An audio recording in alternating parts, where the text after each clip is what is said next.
Hello, beautiful people! Welcome to the next episode in my YouTube channel. Today I will be talking about youth exchanges and training courses. I know that the topic is quite specific, but if you are going to watch it, then I'm sure you will benefit from it. So, what is the training course and what is the youth exchange? What are the differences? Who can participate? What is it for?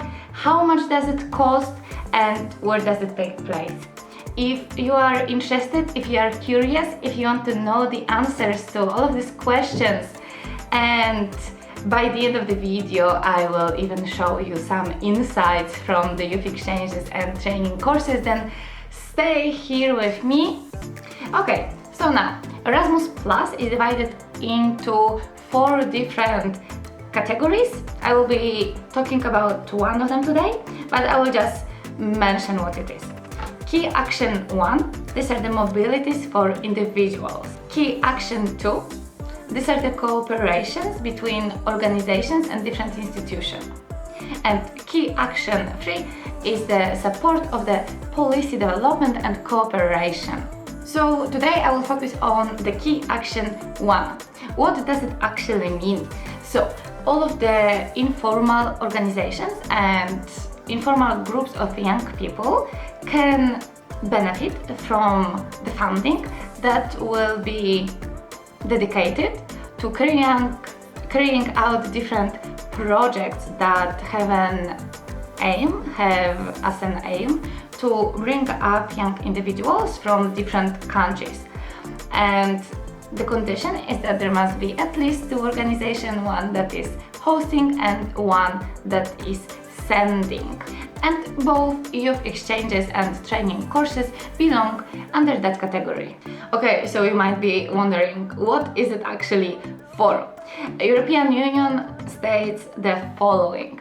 The youth exchanges and training courses, the Key 1 mobilities, are for fostering intercultural dialogue, for breaking down stereotypes and prejudices. It is about stimulating engagement into the democratic life. It's about strengthening the European values and about fostering skills for the future employment. Okay, so that was the official version. What do I think about it, and what can I say as a participant of youth exchanges and training courses? What is it actually for? I mean, I would agree with what the European Union is stating and with the aims of that, because these things are improved. And especially the one about breaking stereotypes and prejudices. It is amazing how connecting to all people around Europe, and not only, can change the way you're thinking. It is an amazing way to travel, to connect to the local culture and to the local people, because it's not only about us young people who are meeting during these exchanges. It's about getting out, it's about getting involved with the local communities, and I really think this is something that the European Union is providing and that everyone can actually benefit from. So now, if I already got your attention, if you got interested, then let me answer the next question. Who is it actually for? The good thing is that they're basically for everyone. There are certain rules that apply to youth exchanges and training courses separately. So let's start with youth exchanges. These are the mobilities that are available for partner or program countries, and I will get to it in a second, to people from 13 to 30 years old. Erasmus Plus program countries, these are all of the countries belonging to the European Union. Partner countries are all of the countries outside of the European Union that in certain projects also have a right to. So basically the thing is that before applying, you just need to make sure, reading about this particular project, that your country is on the list of the countries that can participate. And very often it happens that not even all of the European countries can participate. Very often it's 6, 7, 8 organizations that are going. So You just need to keep an eye on the announcement on the info pack that is usually provided and find out if your country actually applies. Also, you don't need to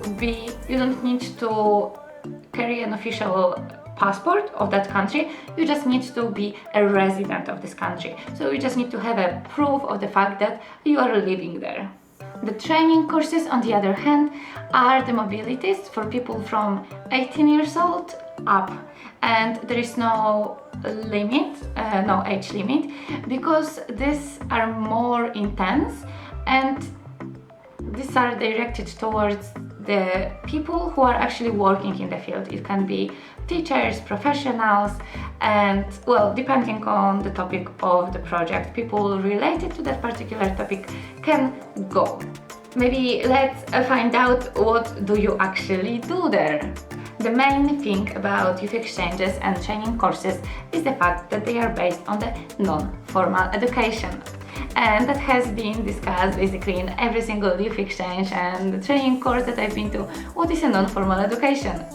And my personal definition of that concept is that these are the activities or the learning that takes place outside of the formal setting and is based on the participation, interactive participation. And that can be done through different activities. There is a mix of workshops, different debates, role plays, simulations, outdoor activities. As I mentioned before, there are activities related to the engagement into the local communities that personally are probably some of my favorites. In certain programs, in certain exchanges, there is an open space where participants can actually come up with their own ideas for the projects, for the activities related to the topic of the exchange or the training course. So the time duration is from 5 to 21 days, and this is excluding the travel dates. Where do the activities take place? So depending on the organizations that are involved, the mobility needs to take place in the country of one of the participating organizations. Okay, and probably the most intriguing question is, how much does it cost? And I am coming here with a very good news for everyone. The answer is that all of the costs of the youth exchanges and training courses are covered by the European Commission. So the participant is not going, or at least shouldn't, spend any money on these activities. The European Commission is providing the money for the transportation. Of course, we need to buy the tickets first, and then after the finalization of the project, the money will be reimbursed. And the money for the travel is reimbursed according to the travel table. So basically we need to calculate how far the destination of the mobility is away from the country that we are traveling from. So basically the distance is measured in the straight line, and depending how far we have to go, the correct amount is allocated. So if now you are all excited and inspired to look for these opportunities and perhaps participate, probably the next question that comes to your head is, where do I actually look for it? Why haven't I heard about it before? And now I will give you the websites where you can actually go and look for the opportunities. However, one of the best ones is actually Facebook. At the beginning it might seem a little bit dodgy or maybe not so credible. However, as many of the youth exchanges and training courses I participated in, never in my life I had a situation that something was not right, that I didn't receive the reimbursement, or that there were certain complications. So maybe I'm just lucky, but I think that these options are actually quite safe. And here I will give you the links to different websites such as Salto, where all of the opportunities are published as well, Eurodesk, where you can look for different opportunities, And in the description I will actually share more websites for trainers, professionals that are interested in the further development and training and are looking for different options. So you can find all of this in the description. Personally, I went to different places and countries with Erasmus+. My first exchange took place in Turkey, and it's still deep in my heart, everything that happened there, all the people that I've met there. They say that the first youth exchange is usually the best one, is the one that makes you soak into this world. And it's said that once you participate in an Erasmus exchange, then you won't leave it. So my second one took place in Sicily, in Italy. There was one more in Italy that I participated in. There was one in England, there was one in Uruguay. I went to Sweden as well. So there are certain locations and places that I visited, and I will share with you some content just so you can see what is actually happening and what it is all about.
Actually, the next episode will be about one of the youth exchanges that I will be participating in.